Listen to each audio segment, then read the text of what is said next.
con todos los presentes aquí en el aula, pero también con los que nos acompañan vía internet, que acabo de ver que son muchos.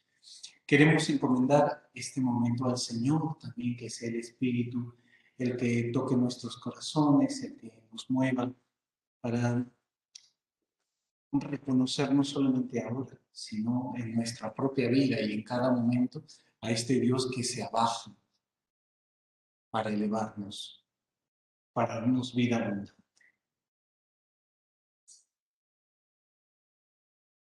Te pedimos, Señor, que tu Espíritu guíe nuestras vidas, nos enseñe a reconocerte en cada momento y en cada circunstancia, y sea Él el que nos mueva también a actuar como tú, amante como tú, haciéndonos a nosotros como tú te haces a cada uno de nosotros. Amén. El tema que yo desarrollaré hoy, la reflexión que desarrollaré, lleva por título Teresa de Lisieux y el Dios que se abaja para engrandecer. Va en la línea de nuestro retiro. La frase de nuestro retiro, el título, es una frase de Teresa del Niño Jesús, Teresa de Lisieux. Entonces, lo que yo quisiera desarrollar o reflexionar en esta tarde, en este tiempo, es cómo Teresa percibe al Dios que llega a su vida, que se abaja hasta su vida, hasta su nada, como ella dirá en más de una oportunidad. Cómo lo percibe, cómo lo descubre en su vida. Y a partir de eso, ¿qué es lo que Dios le pide vivir o hacer? ¿Cómo vivir a partir de esa experiencia? En relación con el prójimo, sobre todo. Yo creo que los místicos, todos los místicos, una de las experiencias más comunes que tienen entre ellos, entre otras, es el experimentar a un Dios muy cercano, que parece que casi toca sus vidas y acompaña su caminar. Y quizá, pienso yo, no es que Dios se comporte de una manera tan preferencial, tan exclusiva con ellos. Creo que no es tanto esto. Lo que pasa es que a través del proceso espiritual que ellos hacen, el largo proceso espiritual, van descubriendo y van tomando conciencia con mayor claridad la cercana presencia de Dios. Dios siempre ha estado allí, sino que no nos habíamos dado cuenta, no habíamos tomado conciencia de ello. Y quizá, sin duda alguna, mejor dicho, a nosotros también nos pasa algo parecido. Para Teresa de Lisieux, diciéndolo en pocas palabras, Dios se abaja hasta el hombre, se pone a su altura y hasta, si lo permite, la persona lo lleva en sus brazos como un niño pequeño. Así lo experimenta ella.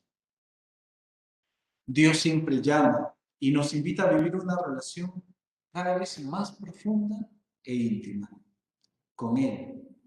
Nos invita a ascender a Él, hasta Él. Pero para ello, antes de pedirnos esto, Él se abaja, Él se acerca a nuestra vida. Dios no pide nada sin antes haber dado Él de sí, ¿no? Todo esto de los grandes santos, de los místicos, por ejemplo, San Juan de la Cruz, las nadas, el desprendernos de todo, ¿no? No es ascetismo seco y duro, es porque en un momento de su historia se han sentido tocados por el amor de Dios. Es Dios el que tiene siempre la iniciativa, el que se arrastra primero, el que llega primero. Y la respuesta del hombre, de la persona, ya depende de cada uno. Pero este abrazarse es el modo de ser de Dios, el modus operandi, como diríamos. A bajarse hasta nosotros, hasta la profundidad de nuestra nada, para ayudarnos a conocer y aceptar nuestra verdad. Y luego, después de esto, mostrarnos el camino ahora para ascender. Primero, llegar hasta nosotros mismos y desde allí partir hacia Él, ascender, para con Él trascender todo aquello que sin Él nos mantendría siempre atados. Porque digamos verdades, hay cosas y situaciones de las que no podríamos salir nunca si no fuera por Dios, con su fuerza, con su compañía. El secreto de la vida cristiana es acoger al Dios que se abaja para hacernos subir con Él. Acogiendo a Dios, podemos decir que lo tenemos todo. Dándole un lugar en nuestro corazón es el principio para superar cualquier dificultad en nuestra vida. Cuando Teresa empieza a escribir los recuerdos de su niñez, lo que nosotros conocemos tradicionalmente como la historia de un alma, toma un texto del Evangelio de Marcos, el texto del llamado a los discípulos. Dice, subió Jesús a una montaña y fue llamando a los que él quiso, y se fueron con él. Y añade Teresa, he aquí el misterio de mi vocación, de mi vida entera, y sobre todo el misterio de los privilegios que Jesús ha querido dispensar en mi alma. A los 22 años, cuando ella empieza a escribir estos recuerdos, ya ha hecho todo un camino de fe, a través del cual ha ido ganando claridad de conciencia. Ahora puede mirar hacia atrás y ver su vida con total claridad. Ya no hay temores. Pasaron los tiempos de oscuridad, al menos estos que le impedían ser libre y ver con claridad su vida, ¿no? El miedo ha pasado y ahora Teresa se abre ya al don del Padre, que acoge su pequeñez, su nada, y la acoge con amor. Porque Dios, cuando le damos algo nuestro, siempre lo acoge con amor. Y en esa mirada a su propia vida, descubre que el principio de cualquier llamado de Dios es el abajamiento del amor. Dios que se siempre. Dice Teresa, Él no llama a los que son dignos, sino a los que Él quiere, no por nuestra dignidad ni porque somos perfectos o bonitos. O como dice San Pablo, tendré misericordia de quien quiera y me apiadaré de quien me plazca. No es pues, dice Teresa, cosa del que quiere o del que se afana. No depende de lo que nosotros queremos o nos gustaría, sino de Dios, que es misericordioso.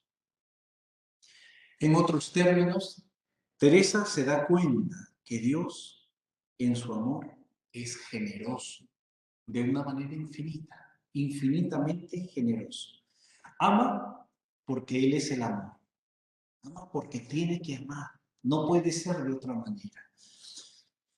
Se da cuenta que, que este modo incondicional de llamarnos hacia Él y de invitarnos a caminar con Él no es sino una manifestación de su amor que no toma en cuenta nuestro estado de perfección.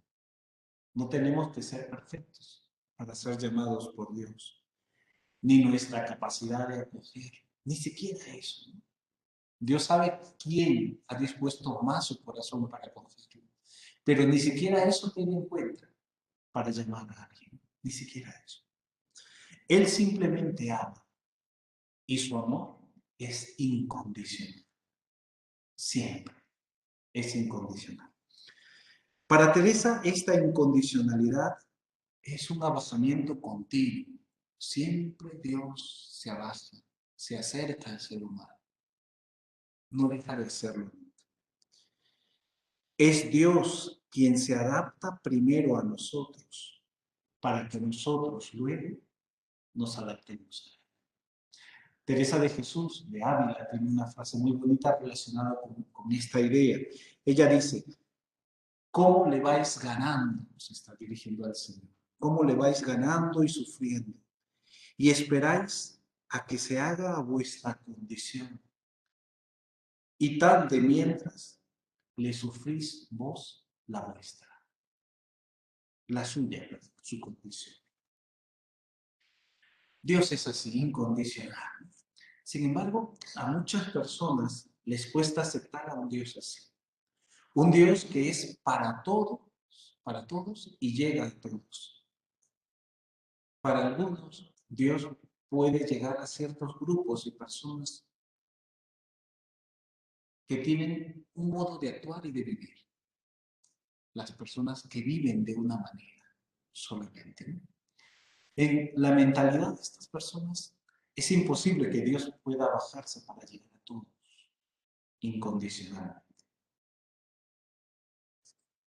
En este modo de pensar estaba presente este modo de pensar en el entorno de Teresa. Y Teresa cuestiona este pensamiento, esta posición, y la supera. En su propia historia, la historia de Teresa, en su propia vida, su propia historia de salvación, ha podido descubrir a un Dios que se abaja hasta la nada, hasta su nada, para elevarla y enriquecerla. Dice Teresa, durante mucho tiempo me he preguntado por qué Dios tenía preferencias, aparentemente, por qué no recibían todas las almas las gracias en igual medida. ¿Por qué a todos Dios aparentemente no da igual la gracia? ¿Por qué a algunos más y a otros menos? Está preguntándose. Me extrañaba, dice. Me extrañaba verle prodigar favores extraordinarios a los santos que le han ofendido. San Agustín, San Pablo, tienen en mente estos santos. Me preguntaba, dice, ¿por qué los pobres salvajes, por ejemplo, morían en tan gran número sin haber oído hablar tan siquiera del nombre de Dios? Y concluye, Jesús ha querido darme luz acerca de este misterio. En este texto, Teresa expresa su sorpresa y su desacuerdo con esta manera de pensar propia de su entorno. ¿Por qué no recibían todas las almas la misma gracia o la gracia en la misma medida? Me extrañaba, dice, como si intuyera que esto no es lo que parece. Hay algo más aquí que nosotros no vemos. Me preguntaba durante mucho tiempo, dice, como diciendo, Dios no puede actuar de esta manera tan arbitraria. Hay un misterio, detrás de esto hay un misterio que nosotros ignoramos y que valoramos de una forma. En estas expresiones, Teresa manifiesta su insatisfacción con la imagen del Dios que se abraza únicamente mostrando su misericordia hacia los que le ofenden. O también mostrando su benevolencia particular con solo un grupo de personas. A ella no le parece que sea así. Que solo Dios se abaja con estos grupos de personas. No puede ser así, dice ella. Pero se pregunta, como si se preguntara, ¿solo con ellos se abaja Dios? ¿Y las demás personas? Para Teresa, un abajamiento así, con grupos selectos, no sería realmente el abajamiento de Dios. Dios no puede actuar de esta manera, diría Teresa. Además, ella ha experimentado en su vida a un Dios que se abaja hasta lo más profundo del hombre y lo hace sin límite alguno y permanentemente. Lo hace siempre. Dios siempre actúa de esa manera. Además, ella se mira a sí misma y no se descubre ni en uno ni en otro grupo, ni entre los grandes santos ni entre los grandes pecadores. Ella se siente muy pequeña y sin embargo, Dios ha descendido hasta su nada. Y además, un plus más. Ella sabe que el último escalón a donde debe descender Dios no es ella. Hay escalones mucho más profundos a donde Dios quiere descender. Personas que por la circunstancia que sea no pueden acceder a Dios. Ella ha nombrado los salvajes, por ejemplo, ¿no? Que no tienen, nunca han oído de Dios, ¿no? Pero también los que no creen en Dios, los no creyentes. Dios quiere descender también a estos corazones, quedarse. ¿Cuál es el fundamento de todo esto? ¿Por qué Teresa piensa así, de esta manera? ¿En qué se basa Teresa para tener la seguridad de un Dios que se abaja a la vida de todos los hombres? Su propia experiencia. Ella ha sentido que Dios ha actuado en su vida de esta manera y actúa así en la vida de todas las personas. A ella ha llegado el infinito amor de Dios. Y si hasta ella ha descendido, entonces también puede y quiere llegar a todos los demás, sin excepción alguna. A partir de aquí, creo yo que ya podemos concluir con una idea, ¿no? Nuestra primera idea. El fondo más profundo al que el amor de Dios quiere descender es el ser humano. El ser humano es el lugar de Dios, donde Dios quiere permanecer, a donde Dios quiere llegar siempre. Así, donde haya una persona, allí se hará presente el amor de Dios, el amor y la misericordia de Dios. Porque el hombre es el lugar de Dios, sin importar siquiera su condición ni su situación. Dios quiere llegar siempre para salvar y elevar, para dar vida en abundancia. Dice Teresa, comprendí también que el amor de nuestro Señor se revela lo mismo en el alma más sencilla que no opone resistencia alguna a su gracia, que en el alma más sublime, en todos. Lo importante para Teresa es no poner obstáculos a la gracia, disponerse, abrirse a ella, disponerse a la acción de Dios. Y continúa.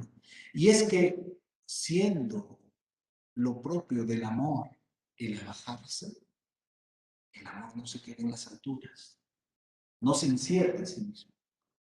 El amor es difusivo, se entrega, se da. Cuando uno ama, no puede dejar de demostrarlo. El amor se derrama por su misma naturaleza.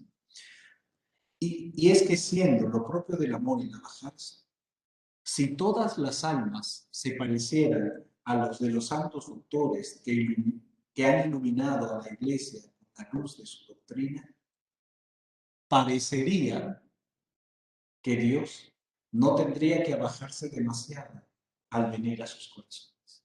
Si Dios tuviera solamente que llegar a los corazones de las santidades modélicas, no tendría que abajarse mucho, dice, ¿no? Porque son los grandes santos, son grandes personas. Y continúa. Pero Él ha creado el niño que no sabe nada y que solo deja oír débiles gemidos. Y ha creado al pobre salvaje que solo tiene para guiarse la ley natural. Y también a sus corazones quiere Él descender. Estas son las flores de los campos cuya sencillez le fascina. Qué bonito, ¿no? Qué bonito. Quizá estas flores no lucen tanto a los ojos de los demás, de los hombres, ¿no? El niño no luce tanto, pero a los ojos de Dios le fascina la sencillez de esta flor. Así, una característica esencial del Dios de Teresa, del Dios que experimenta Teresa, es que se abaja, desciende para entrar en relación con el hombre. Este es el Dios de la fe, en realidad este es el Dios de la fe. El Dios que crea para entrar en relación con el ser humano, para ser amigo del hombre. El Dios que se encarna para compartir nuestra vida y que llega al extremo de compartir lo que para el hombre es más terrible, la muerte. Dios comparte con nosotros, incluso la muerte. El Dios que no quiere separarse de nosotros y se ha quedado con nosotros en la Eucaristía. En fin, el Dios que quiere compartir la vida con cada uno de nosotros. Dice Teresa, abajándose de tal modo, Dios muestra su infinita grandeza. La grandeza de Dios no está en su infinito poder, en que es omnipotente, omnisciente, que lo sabe todo, sino en su capacidad de abajarse y hacerse el hombre, hacerse nosotros. La grandeza de Dios está allí y lo reafirma Teresa. Dice, así como el sol ilumina a la vez a los cedros, estos grandes árboles, los cedros, y a cada florecilla pequeña, pequeñita, como si solo ella existiese en la tierra, los ilumina a la vez. Del mismo modo se ocupa también nuestro Señor de cada alma, personalmente. Se ocupa de manera personal de cada uno, como si no hubiera más que ella. Si solo existieras tú, como si solo fueras tú, Dios se ocupa de ti de manera personal, con nombre propio. Un Dios que se ocupa de cada alma personalmente, un Dios que se dedica a servir al ser humano, a cada persona de manera propia y particular. Y creo yo que esto nos lleva como a una segunda idea, concluir en una segunda idea. El amor que se abaja, el amor de Dios que se abaja, tiene como único fin servir a la persona, servir al hombre, a la humanidad. Dios no tiene otro interés, sino solo servir. Ya lo decía Juan de la Cruz. Dios se acerca al hombre solo para engrandecerlo, para compartir con él su propia naturaleza, para hacerlo como él. Y esto es lo que mostró Jesús siempre, lo que siempre enseñó Jesús. Decía Jesús, dichoso aquel siervo a quien su amo encuentre velando. Les aseguro que lo sentará en la mesa, él, el amo, se ceñirá y le servirá. O también, terminada la cena, tomó una toalla, se ciñó y empezó a lavarle los pies a los discípulos. Dios es así, se baja y llega a la persona para servir. Esta forma de ser de Dios con nosotros nos revela realmente un amor infinito, un amor que se entrega gratuitamente y sin límites, pero que a veces no es acogido, no siempre es acogido. Y esto es lo que experimenta también Teresa, el amor de Dios, que muchas veces es un amor incomprendido, desconocido y no correspondido. Incluso un amor que, siendo como lo hemos descrito, se sustituye, algunos eligen sustituirlo por la justicia y el temor. Prefieren la justicia y el temor a la misericordia y el amor. Un amor incomprendido. Teresa escribe el manuscrito B de sus escritos a petición de su hermana María, que es carmelita. Y se lo envía, ¿no? Le envía una carta, le envía lo que ella ha escrito. María lo lee, pero parece que María no entiende nada de lo que quiere decirle Teresa, ¿no? Entonces Teresa le responde en una carta diciendo lo siguiente. Ay, le dice, ¿cómo quisiera hacerte comprender lo que siento? La confianza, y nada más que la confianza, puede conducirnos a nada. Ni la justicia ni el temor. El temor, le dice, no conduce a la justicia severa, tal como se la presentan a los pecadores. Pero no es esta la justicia que Jesús usará con los que le aman, con nosotros. Pero además de ser un amor incomprendido, desconocido, no correspondido, Teresa también experimenta que el amor de Dios es un amor rechazado. Porque muchas veces se prefiere el amor a las criaturas que el amor de Dios, o el amor a Dios, ¿no? Y es algo que vemos hoy. El hombre moderno busca y prefiere llenarse de cosas que le brinden una felicidad momentánea y que le eviten pensar en sí mismo, en su propia vida, en su destino, en vez de entregarse totalmente y buscar la felicidad que dura para siempre. Dice Teresa, tu amor misericordioso en todas partes es rechazado.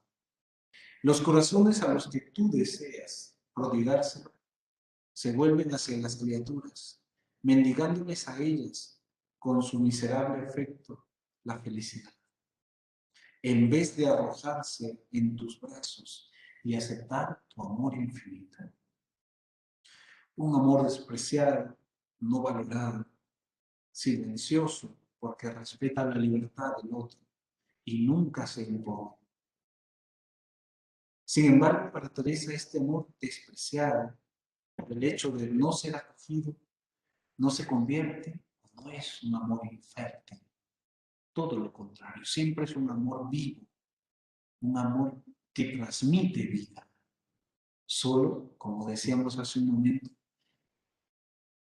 no hay que poner trabas, hay que disponerse para acoger este amor. ¿Y quiénes tienen mayor conciencia de este amor? ¿Quiénes reconocen más fácilmente a este amor que se basa para enriquecer, para engrandecer? Teresa nos diría los pequeños, los que son sencillos, los que no se complican la vida, los que aceptan su nada, su pequeñez, su pobreza, sin criticarse a sí mismos, y que así, de esa manera, se ofrecen a Dios. Hace un momento decíamos, Dios se abasta para con nosotros, de la mano, digámoslo gráficamente, llegar hasta nuestra nada. Y después nos pide ascender, subir. Son los pequeños quienes principalmente se abren a Dios y en quienes Él derrama su amor con mayor libertad. Es lo que ha experimentado Teresa durante toda su vida. Un Dios que se acerca para darle vida y salvarla. Claro, ella nunca ha visto a Dios que se acerca. No, Teresa no lo ve. Aunque es verdad que en la madurez de su vida espiritual, escribe estos textos, estos recuerdos de su infancia, sabe leer en su historia el paso del Dios Salvador. En los acontecimientos y en las personas, allí descubre la acción de Dios. Las personas que llegan para salvarla, para sostener su vida. Ella experimenta el abajamiento de Dios en su propio ser y en su propia realidad. Y sobre todo, ¿saben dónde va a descubrir esa presencia de Dios? En los momentos más tristes de su vida.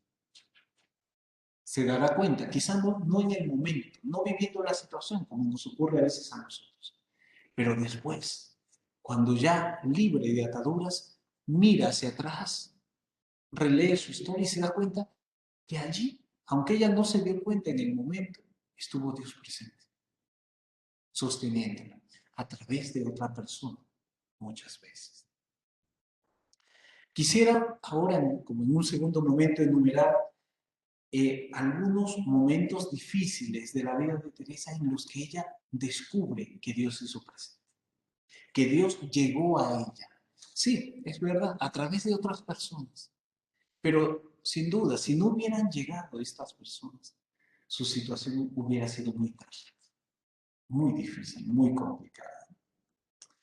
El primer acontecimiento que quisiera mencionar, hacer referencia, es la muerte de su madre. La madre de Teresa muere cuando ella tiene apenas 4 años. Es una niña muy pequeña. Y la madre muere víctima del cáncer. Y aunque parecería que en estos momentos la niña no es muy consciente de lo que pasa en su entorno, de lo que sucede, ella se da cuenta de todo. Y el acontecimiento marcará su vida profundamente. Tanto que habrá aquí, en esta primera etapa de su vida, como un antes y un después. Una Teresa antes de la muerte de su madre y una Teresa después de que muere su madre. La marcará profundamente. E iniciará para él lo que ella denomina el periodo más doloroso de mi vida, de mucho sufrimiento. Hablando de la muerte de su madre, Teresa dice, no recuerdo haber llorado o haber llorado mucho. No le hablaba a nadie de los profundos sentimientos que me embargaban. Una niña de 4 años, lo que sentía, y nadie se daba cuenta, ¿no? Miraba y escuchaba en silencio. No tenía tiempo, no tenían los otros tiempo para ocuparse de mí.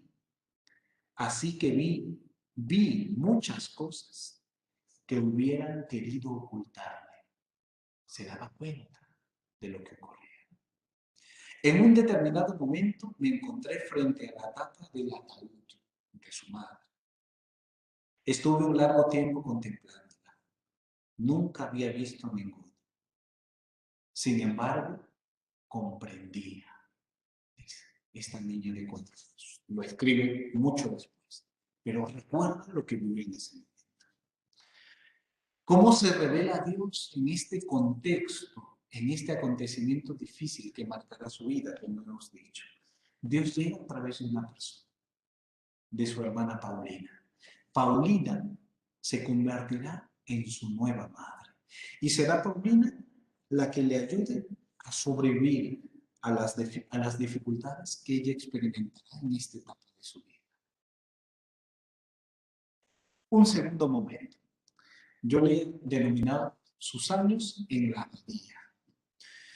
Teresa tiene 8 años y algo, 8 años y medio, 1881, cuando entra a la abadía de benedictinas de Lisieux, ¿no? A estudiar como pensionista, semipensionista, no es interna. Sus otras hermanas sí eran internas. Como semipensionista. Pero la situación de Teresa es muy particular. Es una niña muy mimada en la familia. No logra integrarse con un grupo mayor. Es como la primera ocasión que tiene como de relacionarse con un grupo grande. Y no logra integrarse. En la abadía, a diferencia de su hogar, ya no es el centro de la atención y de la admiración de los demás. Hay otras niñas. Hay muchas niñas. Pero al ser una buena estudiante, con notas muy sobresalientes, se gana la admiración y el cariño de las religiosas, que eran las profesoras, ¿no? Pero al mismo tiempo se gana la antipatía y es el punto de mira de sus compañeras, de muchas de sus compañeras, que claro, tienen envidia de esta niña que no es interna, que pueda ganarse el cariño de las religiosas. Teresa definirá estos años de escuela como los años más tristes de toda mi vida.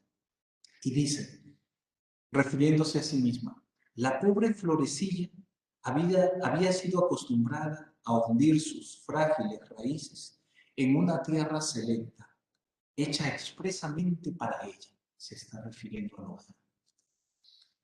Por eso se le hizo muy duro verse en medio de flores de toda especie. No eran niñas especiales, muy bien educadas, muy bien formadas. Eran niñas comunes y silvestres, como diríamos nosotros, ¿no? con sus cosas, con sus virtudes y defectos.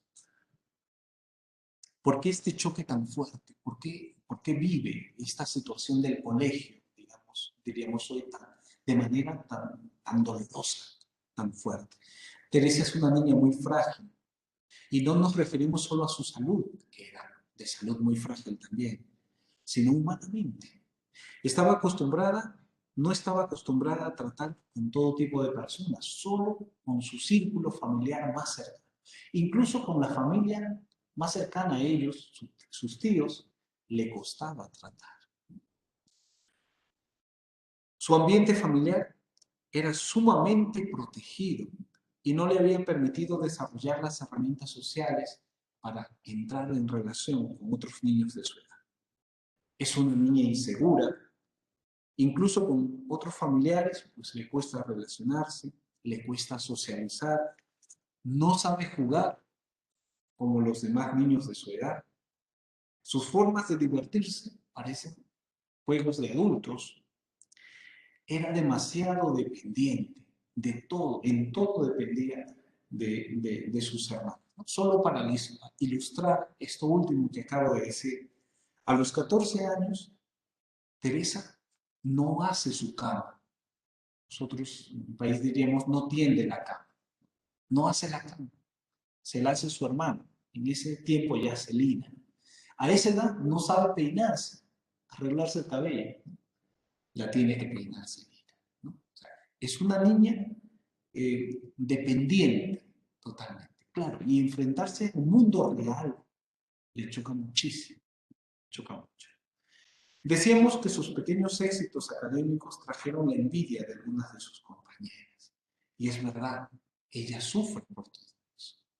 Dice, no sabía defenderme, me contentaba con sufrir en silencio, pero no tenía la suficiente virtud para sobreponerme a esas miserias de la vida. Y mi pobre corazoncito sufría mucho. ¿Cómo se revela Dios en esta situación? ¿Cómo llega para salvarla? A través de dos personas.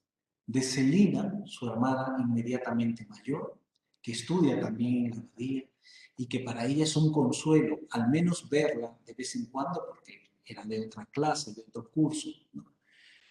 Y en su padre, o mejor dicho, en el lugar paterno.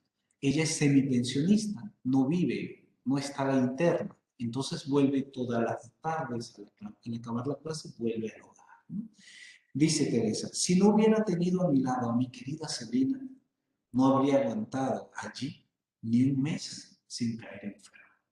Era tan débil, se sentía tan débil. Celina es su consuelo y su protección en este contexto, ¿no?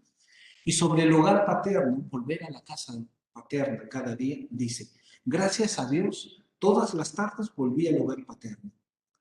Saltaba al regazo de mi rey querido, su padre.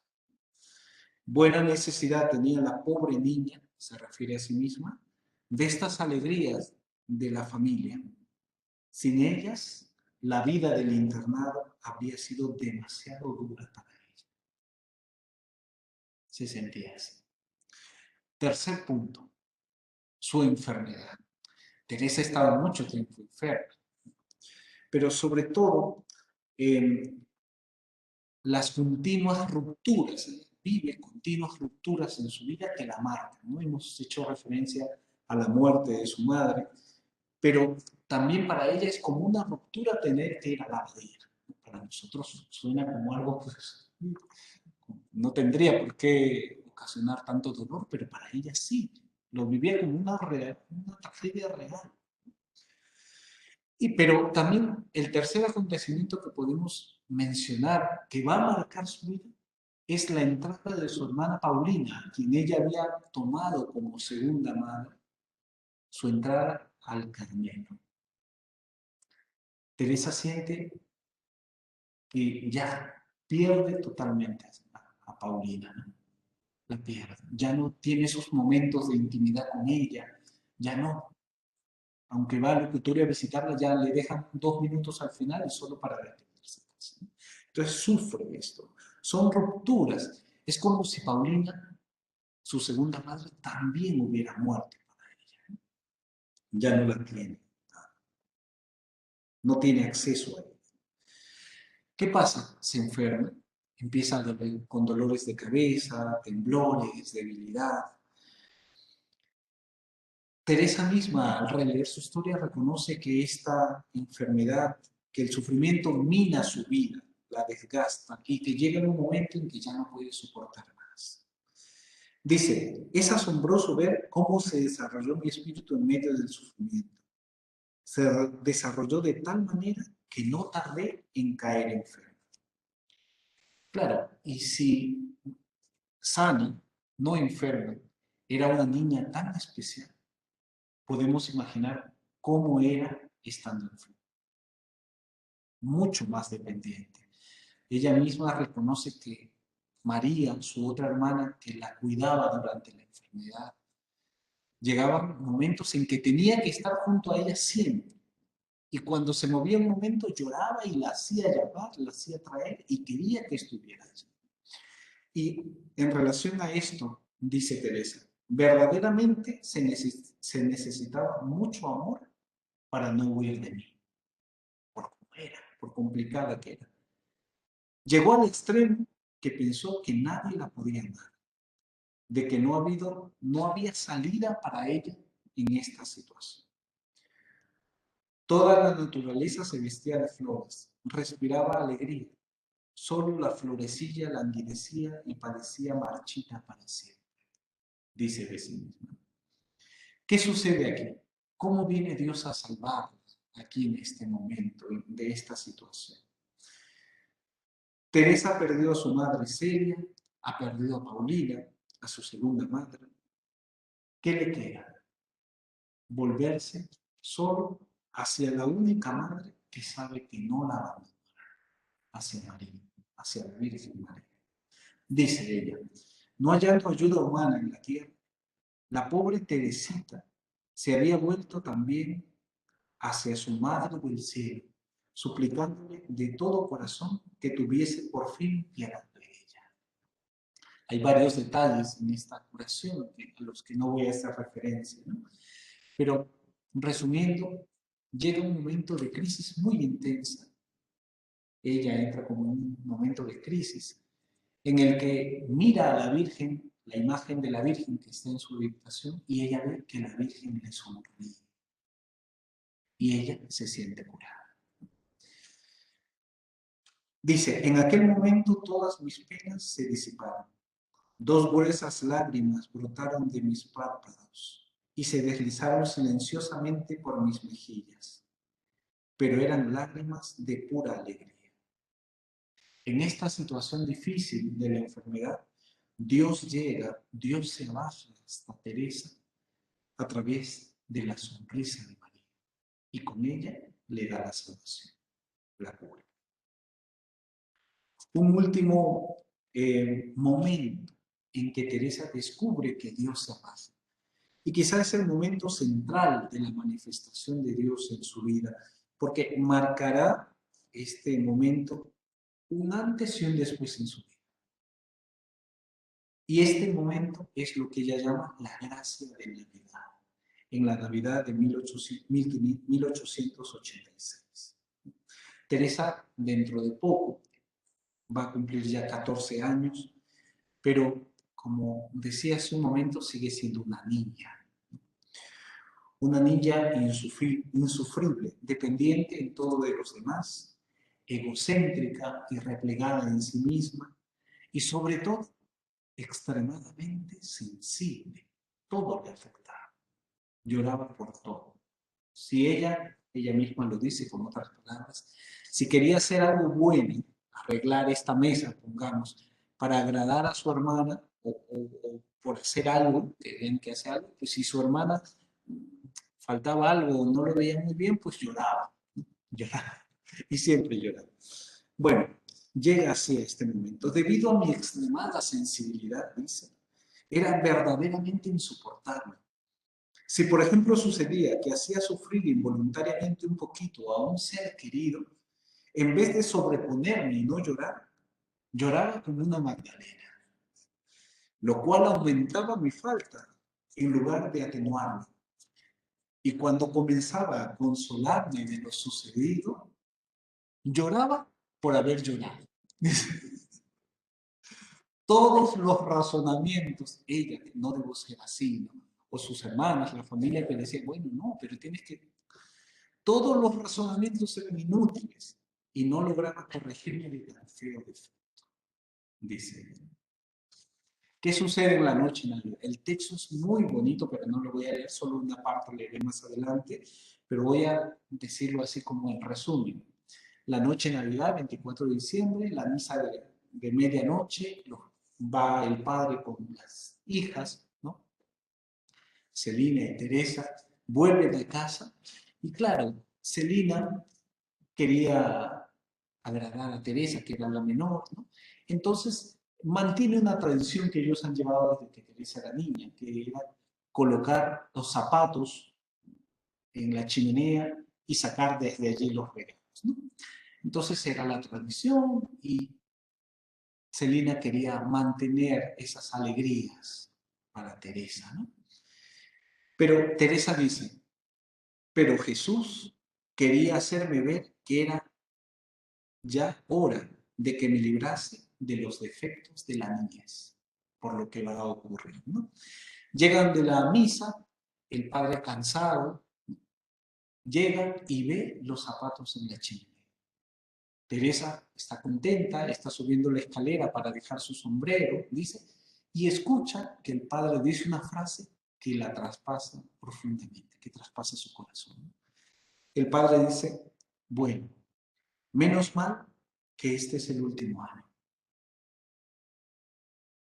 Parece nada para nosotros, ¿no? Pero para ella le afecta terriblemente, la toca profundamente en el corazón.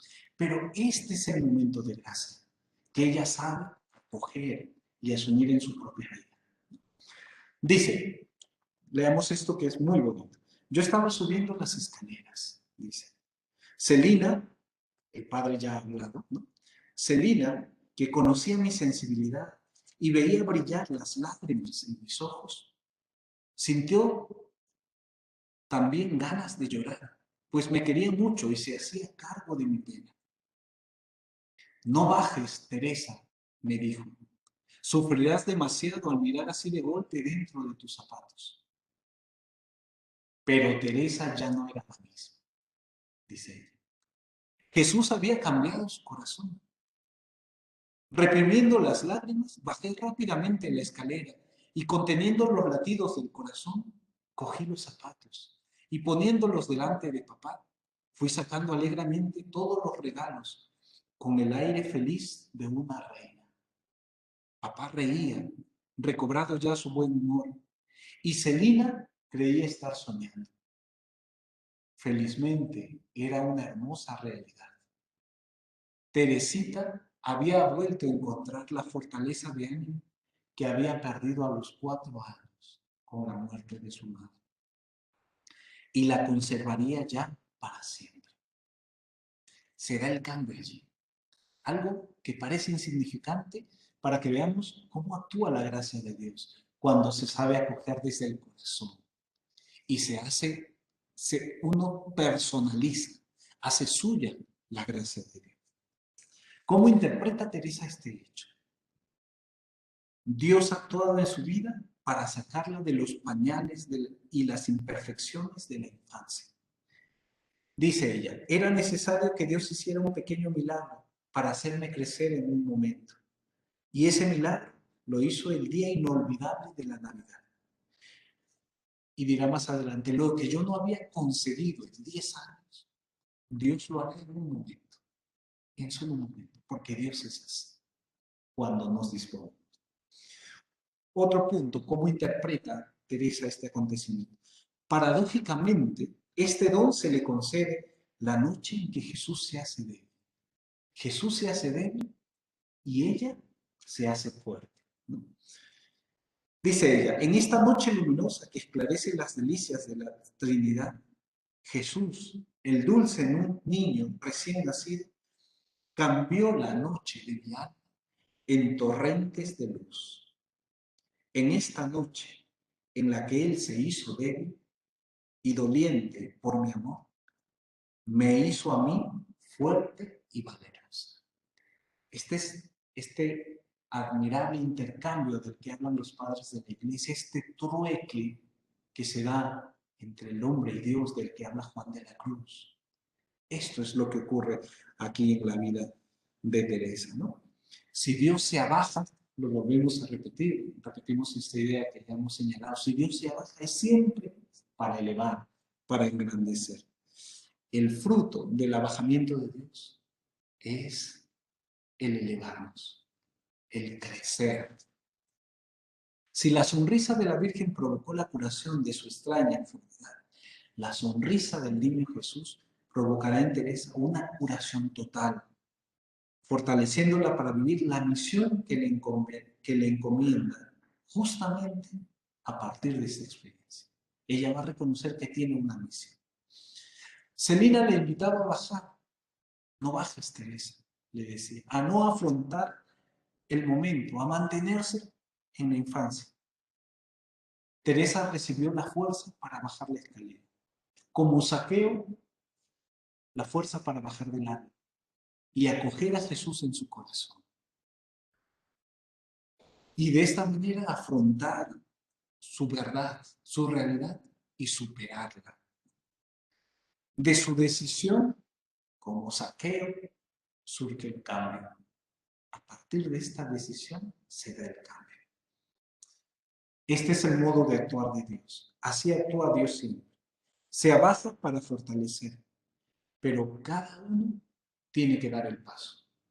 Al final la gracia se entrega, está dada en realidad siempre.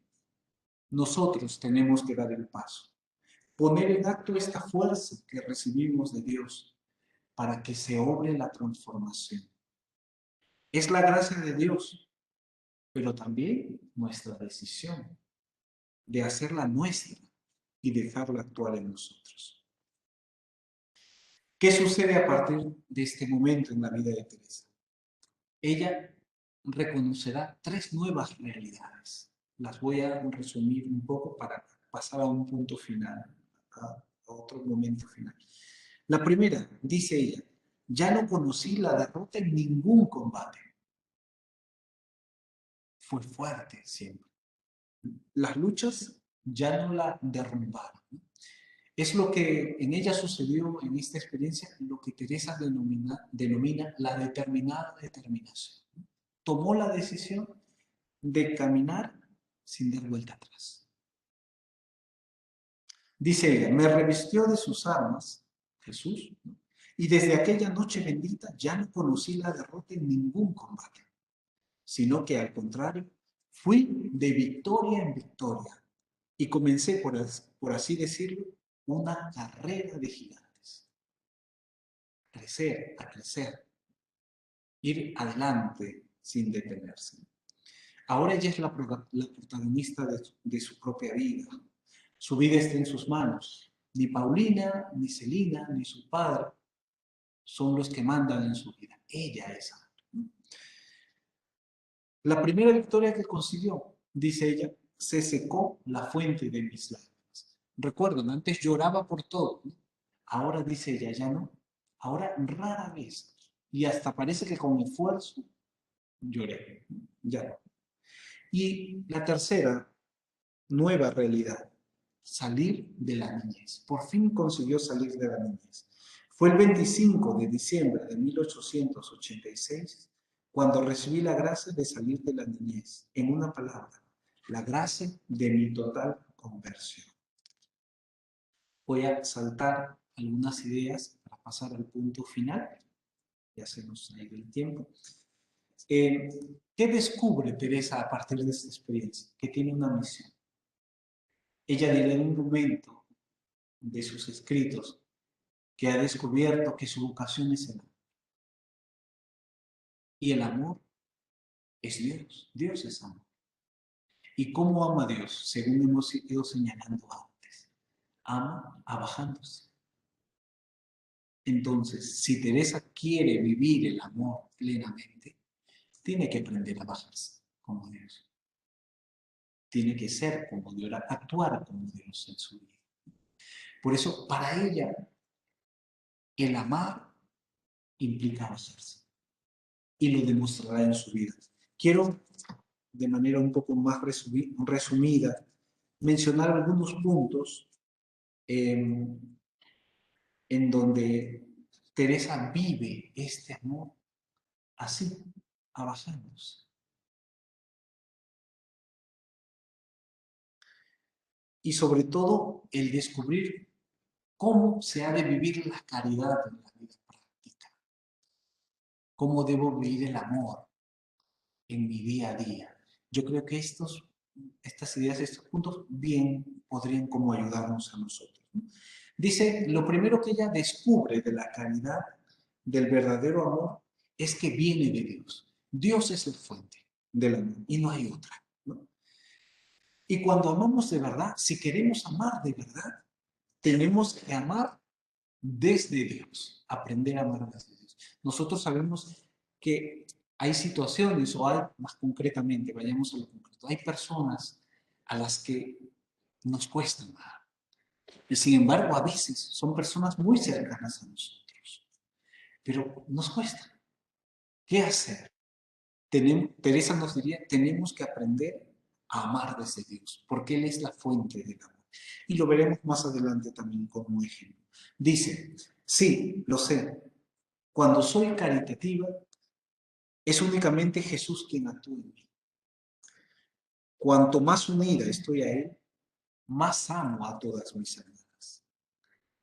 La caridad auténtica no se puede vivir únicamente desde las propias fuerzas, prescindiendo de Dios.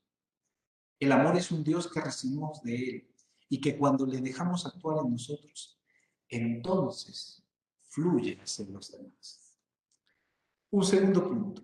El verdadero amor sabe soportar los defectos de los demás y no se extraña de sus debilidades.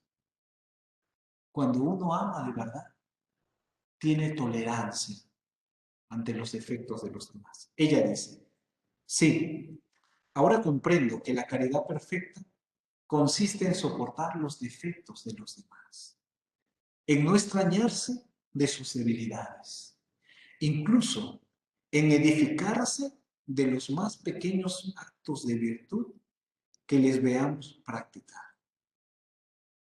No asustarnos, no escandalizarnos de las debilidades de los demás. Nosotros ya tenemos lo nuestro. ¿Para qué mirar lo que tienen los demás? ¿No? Eso es complicarnos la vida.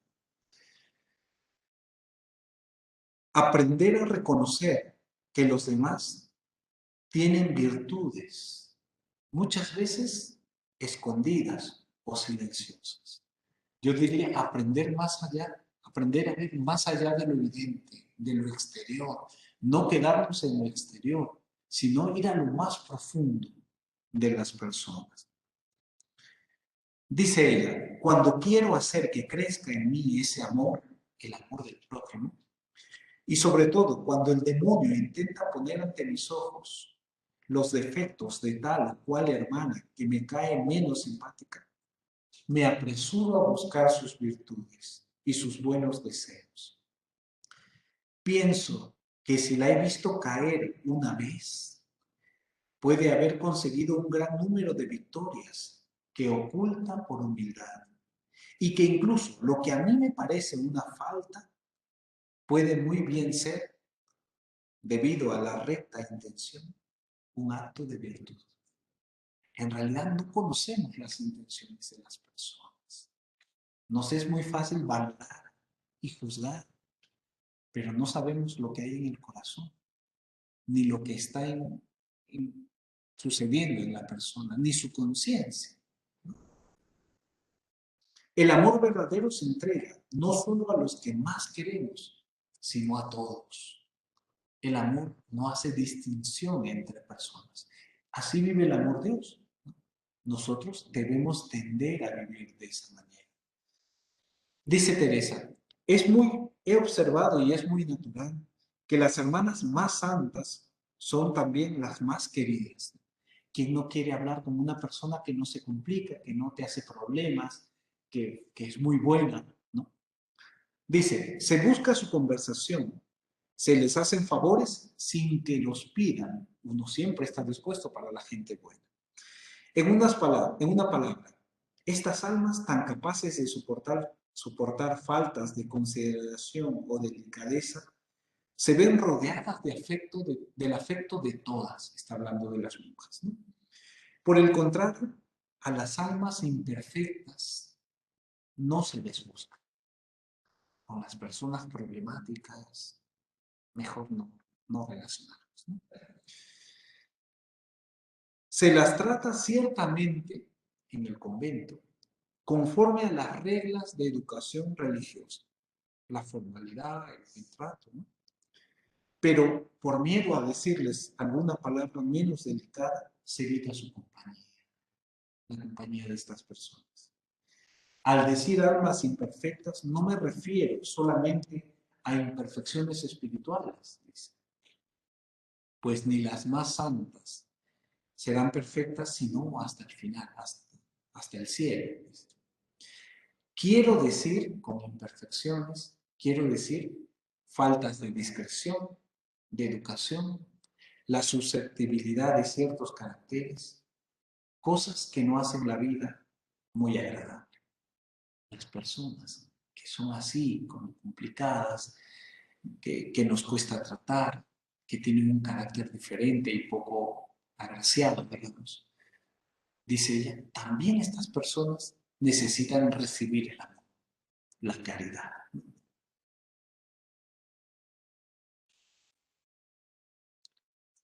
Dos puntos más.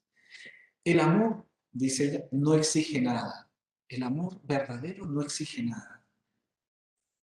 Sobre todo en situaciones donde no se va a cambiar, donde la persona no va a cambiar, donde es como es y no se puede hacer más. Dice Teresa, sé muy bien que hablando de estas personas que se sabe que no van a cambiar, dice, sé muy bien que estas enfermedades morales, lo llama así, son crónicas y no hay esperanza de curación. Pero sé también que mi madre no dejaría de cuidarme y de tratar de aliviarme aunque siguiera enferma toda la vida. Incluso estas personas que sabemos que no van a cambiar porque en realidad tienen un tipo de enfermedad como interior, no es que sean pues, enfermos, no hablo de enfermedad mental o enfermedad física, pero son como enfermedades espirituales, ¿no? Son así. Incluso a estas personas hay que acogerlas y hay que quererlas sin exigirle que cambien, porque no pueden hacer, son así, dicen. Y el último punto que quisiera decir, amar, el amor verdadero es capaz de compartir con aquellos que viven alejados de Dios, con los pecadores. Teresa tiene una experiencia terrible al final de su vida. Ella que sentía tan cercana, tan suya la fe y creía tanto en el cielo abierto para ella, llega un momento en que pierde, como que pierde totalmente la fe. Es lo que ella llama la prueba de la fe. Como que el cielo se cierra totalmente para ella. Y llega a entender por qué hay personas que no creen. ¿Qué es lo que sienten las personas que no creen? El amor verdadero implica a veces compartir también con aquellos que no creen, que se sienten alejados de Dios. Es al final lo que hizo Jesús. Se hizo como uno de nosotros, no fue un pecador, pero compartió la vida con los pecadores. ¿De qué lo gustaba? De sentarse a la mesa con publicanos y pecadores. El amor verdadero lleva a esto, ¿no? Y termino con estos puntos que nos pueden ayudar un poco en la reflexión. El Dios cristiano, el Padre de Jesús, es un Dios que se abaja y se acerca siempre a nuestra vida para darnos su amor. Y su amor es incondicional. No hace nunca diferencia entre las personas. Otro punto que nos puede ayudar en nuestra reflexión. Nosotros somos el lugar predilecto de Dios. Quiere llegar hasta nosotros. Él quiere descender a nuestra vida para enriquecerla. Pero cada uno decide cómo responder este amor. Nunca se impone, sabe esperar. Cada uno hace suya la fuerza de Dios. Cada uno debe bajar la escalera y asumir su vida en sus propias manos. Y por último, aprender a descubrir en nuestra historia al Dios que se acerca siempre para salvar y elevar. Como hemos visto en la vida de Teresa, se acerca a través de las personas, a través de las circunstancias. Yo creo que en realidad ninguno de nosotros tendría que hacer un gran esfuerzo para descubrir a Dios presente en su vida, porque se ha manifestado y sin duda que muchas veces. Pidamos al Señor que podamos reconocerlo así, actuante en nuestra vida, siempre para salvar y elevar. Gloria al Padre y al Hijo y al Espíritu Santo